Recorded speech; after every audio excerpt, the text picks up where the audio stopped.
So before I begin the video, I want to say that I used ChatGPT to polish up the script. I did type it in. I typed it in on Google Doc, and I just asked ChatGPT to polish it up a bit. Anyways, enjoy. Hey everyone, welcome to today's video. We're diving into a topic that is not discussed all that much, though feel free to correct me if I'm wrong.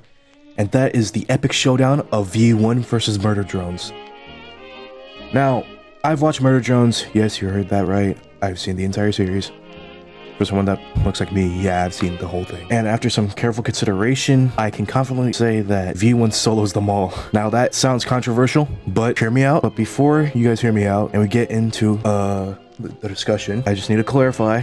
I'm only going to be focusing on a few key characters from Murder Drones.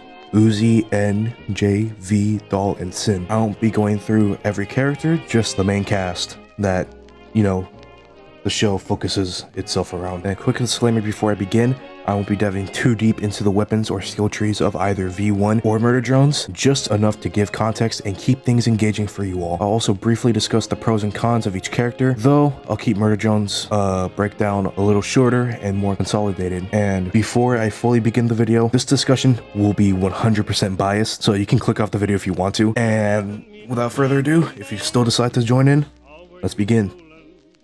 Kicking things off, let's start with V1. An absolute powerhouse created during the Final War, built to fight Earth movers. V1 is a fuel-hungry machine constantly roaming a hellish landscape, aka 7 layers of hell, because, you know, ultrakill isn't fully released yet, in search of a fuel source, which its fuel source is blood. V1 comes equipped with a seriously impressive arsenal. 5 guns, each with 3 variants, meaning it has a total of 15 different guns at its disposal. I won't dive too deeply into them because you can find a ton of videos showcasing a bunch of players in ultrakill doing whatever the fuck they do with the guns and all that. Back on topic to V1. V1 has a thin metal body, allowing it to be fast, and also it's built to take in blood, which is its fuel, to regenerate. But this is where I start with the cons, because V1 requires blood for refueling, while the Murder Drones primarily rely on oil. So unless V1 can somehow rip out their cores, which are kind of fleshy and likely contain blood, it's going to have a hard time refueling on the Murder Drones' home planet. Another potential issue for V1 is its temperature regulation. The planet that the Murder Drones live on is freezing because, you know, it's a fucking desolate planet. And given V1's body is made out of thin metal, there's a risk of its components freezing. However, due to the recent update, the revamp update, and the inclusion of the Encore level 0-E or E-0, I forgot how it's said, which I interpret as the aftermath of Prelude from V1's Rampage. V1 can handle the cold extremely well. Like literally, lava, it's so cold in there, lava literally turned into ice. So this concern for V1 freezing is just completely out of the picture. So in the environment V1 would be in on the Murder Drones planet, he would be completely fine, especially since the fact that the Murder Drones characters, you know, the robots in the show don't freeze at all either, despite how cold it is. So there's that. Now onto the pros. V1 is fast, so fast that's capable of getting into an earth mover and destroying it. That also is due to its size as well, but you know, because of how thin the metal is, its metal body is, it's able to not have so much weight to the point where it can't move properly. And while it may not be the most durable, which is something I forgot to mention in the cons, V1's skill with weaponry makes it a terrifying opponent. And if you play ultrakill, you know the marksman revolver, which quite literally V1 takes pocket change from somewhere. I don't know if it's from the revolver or not,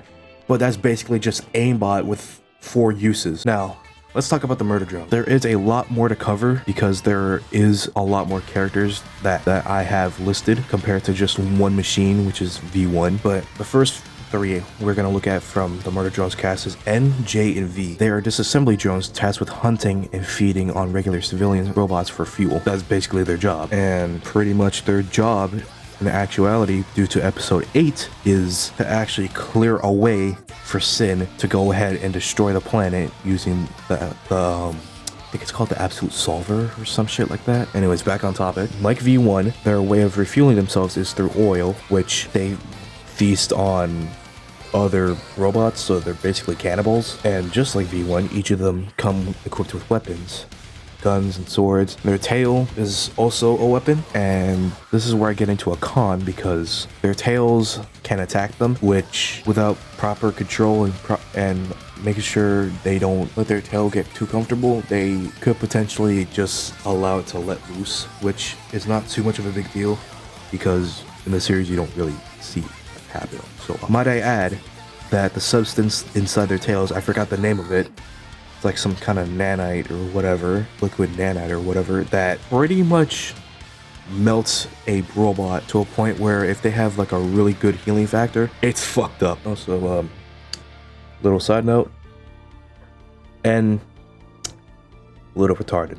Yeah, a little retarded. Good character development in the series, but just a tad bit retarded. But unlike V1, they don't have a very diverse arsenal, so they can't really, they don't have a very diverse arsenal, so they can't really pull as many combos as you would see V1 pull. But something I forgot to write in the script here is that they can pull off some crazy shit just hand-to-hand combat wise. They don't necessarily need to use their weapons so much like how V1 does. And like I said previously, one of the advantages they have, which is a pro, is their tails. Extremely dangerous. Like I said, the whatever liquid nanite melting material substance that is, if it makes contact with V1, pretty much they can kill V1 by just straight up melting him, but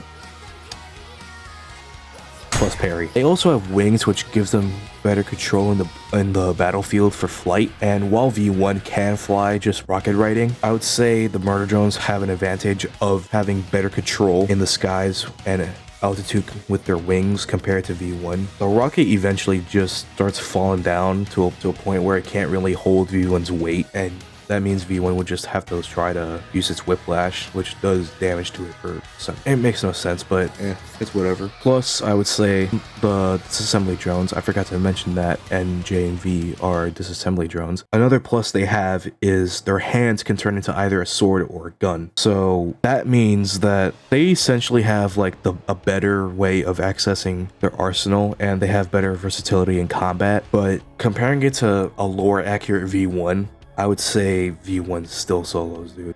Just cause it has a wider range of weapons and a bigger arsenal. Now we get into the other three characters that I mentioned, Sin, Uzi, and Doll, which these three characters have something called the Solver, which is basically their ability, like a world-ending ability that they have. And here I'm just ranking them from weakest to strongest. And the first one I'm going to rank weakest is Doll.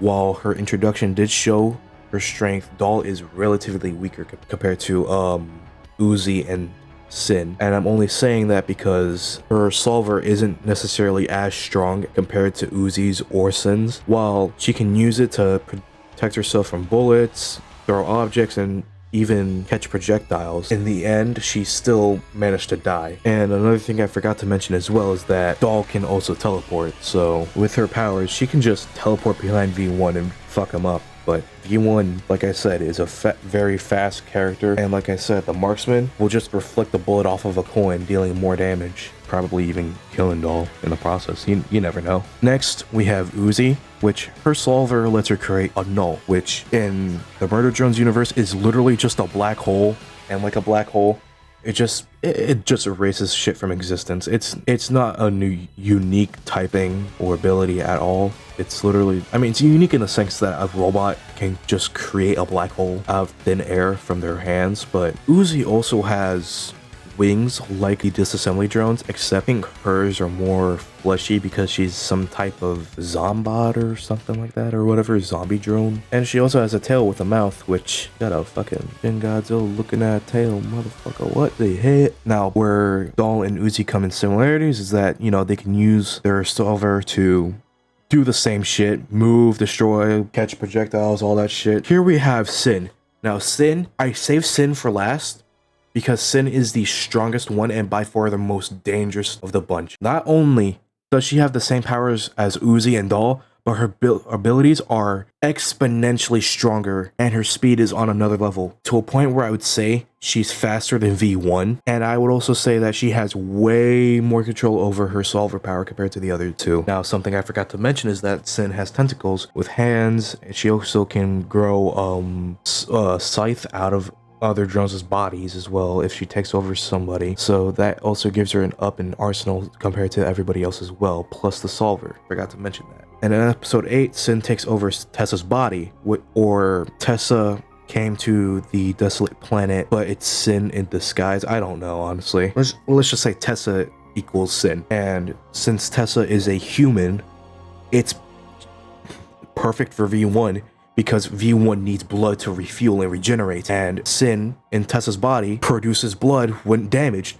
So guess what? V1 has a fuel source. Oh, maybe he has a chance. Probably, but that doesn't come without struggle, which leads into my final and overall thoughts. While V1 definitely will struggle against the murder drones, I don't think he would struggle too much against Stahl, Uzi, V, J, and N, but he would make like a formidable opponent against them. And like I said, V1 is a ruthless machine. It doesn't need much of a reason to fight other than the sheer fact that there's an enemy in sight and it needs to refuel. However, if the murder drones cast were able to overpower V1, they might try to reason with it or try to get V1 to be on their side to any coming danger that's in their way. And this is just my opinion, that V1, if they were to fail doing that, would probably target the bigger threat. But let's be real, V1 is a force of nature. It would just go in for the kill on sight. It's on sight for V1. And I still firmly believe that V1 wins this matchup, especially considering that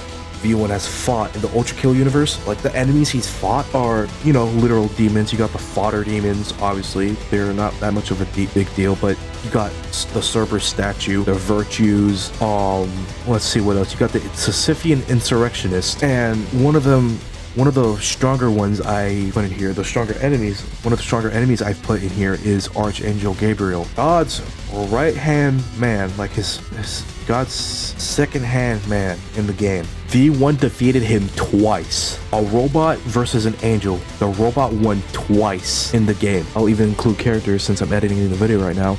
Minos Prime and Sisyphus Prime, which are significantly faster than Gabriel and are seemingly way more powerful despite being fucking taken down by Gabriel. And I honestly don't know where to put V1 in the scaling. You can just put it down in the comments, but for me, I put the murder drones cast, like, from what I've listed, from city to planet level, and the only reason why I'm giving planet level is because of the fucking solver able to destroy an entire planet, literally wipe out human civilization. The only thing is, V1 is in hell fighting for only fuel against the other machines that need fuel. Plus, V1 has a massive arsenal that the arsenal's not even complete yet. There's one arm. V1 has currently 3 arms. Its base arm that it's built with, it took V2's arm, the Knuckle Blaster, and it took another one that V2 just made, which is the Whiplash. There's a 4th one that's yet to come out. It may come out this update for layers 8 and 9, but V1 has a bigger arsenal, way more difficult enemies that can go beyond fodder, and it won. V1 won against all these enemies, and I'm not going to ignore the fact that, like I said, the game's unfinished. It's still early access, but with the amount of information that's out right now for ultrakill and V1 killing an Earth mover, which is very fucking colossal and desolated planet Earth in the ultrakill universe, V1 is very powerful. So while I can talk about V1's power from what's been given out, I won't go ahead and say that V1 is very unstoppable, but I can safely say V1 is an absolute beast. And this is just my opinion. Down in the comments, I want to know your guys' opinion. If you have something else, if you have any more information to be given, please go ahead and do so. I don't want to be wrong about anything. I don't want to be incorrect. I don't want to be misinformed to anybody that's knowledgeable at this topic, and I don't want to make anybody mad either. So if you can provide any more information where I'm wrong, just say where I'm wrong. I will accept it. Prove me wrong. Too. If you can prove me wrong, then shoot. You did it. Anyways, I hope you enjoyed. Please make sure to like the video if you enjoyed it. Subscribe to my channel if you want to see any more content, something similar to this, or what I typically post, and I'll see you guys on the next one. Have a blessed day.